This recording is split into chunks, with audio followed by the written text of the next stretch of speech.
Hello everyone, তোমরা সবাই কেমন আছো? আশা করি খুব ভালো আছো। তো আজকে দেখো নিয়ে চলে আসছি নতুন একটি রেসিপি। তোমরা বাড়িতেই কিভাবে বিয়েবাড়ি স্টাইলের মাটন কষা বানাবে। তো দেখো কিভাবে আমি বানাচ্ছি। তো মাটনটাকে আমি ভালোভাবে ধুয়ে নিয়ে জল ঝরিয়ে নিয়েছি। আর মাটনের পিসগুলো দেখো একটু বড় সাইজের নিলে মাটনের স্বাদটা আরও সুন্দর হয়। তো মাটনটা এবার আমি ম্যারিনেট করব। তো ম্যারিনেট করার সময় আমি দেখো 1 চামচ লবণ দিলাম, 1 চামচ হলুদ দিলাম, লঙ্কার গুঁড়ো দিলাম, এর সাথে দেব একটু কাঁচা লঙ্কার পেস্ট, সাথে দেব 2 চামচ টক দই, আর দেব আদা রসুন আর পেঁয়াজের পেস্ট, সাথে দেব সর্ষের তেল আর একটু জিরে গুঁড়ো দিয়ে ভালোভাবে মাংসটাকে ম্যারিনেট করে নেব। মাথায় রাখতে হবে এমনভাবে ম্যারিনেট করতে হবে যাতে মশলাটা মাংসের মধ্যে অ্যাবসর্ব হয়ে যায়। তো দেখো আমার ম্যারিনেট কমপ্লিট। এবার ঢাকা দিয়ে রেখে দেবো প্রায় 2 ঘন্টা মতো।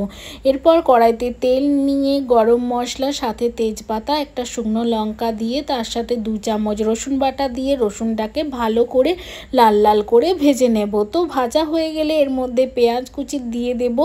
দিয়ে পেঁয়াজ কুচিটা হালকা ভাজা হয়ে আসলে তার মধ্যে দিয়ে দেব আদা রসুনের পেস্ট। যতক্ষণ ভাজতে হবে আদার কাঁচা গন্ধটা যতক্ষণ চলে যায়। তো এরপর দেখো টমেটো কুচি দিয়ে দিলাম, দিয়ে ভালোভাবে মশলাটাকে কষিয়ে নেব। কষানোর সময় এখানেও হলুদ গুঁড়ো, লঙ্কা গুঁড়ো, ধনে গুঁড়ো দিয়ে মশলাটাকে ভালোভাবে কষিয়ে নিতে হবে। অবশ্যই স্বাদ মতো লবণ দিতে হবে।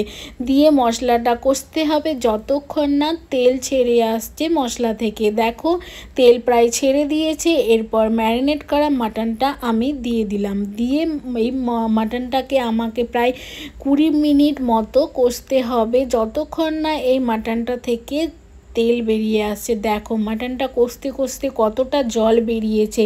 এইভাবেই তোমাদেরকে হালকা টু মিডিয়াম আঁচে মাটনটাকে কষিয়ে নিতে হবে। আমার কষানো প্রায় শেষের দিকে। দেখো তেল ছেড়ে দিয়েছে মশলা থেকে। এরপর দেখো আমি প্রেসার কুকারে দেওয়ার আগে মাটনটায় আমি অল্প একটু জল দিয়ে দেব। কত সুন্দর কালার এসেছে দেখো।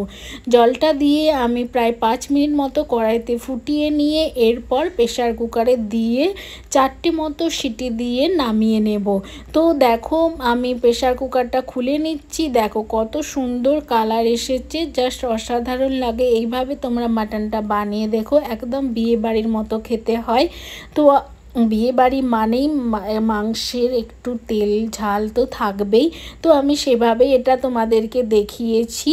তো আজকের রেসিপিটা তোমাদের কেমন লাগলো সেটা অবশ্যই আমাকে জানাবে।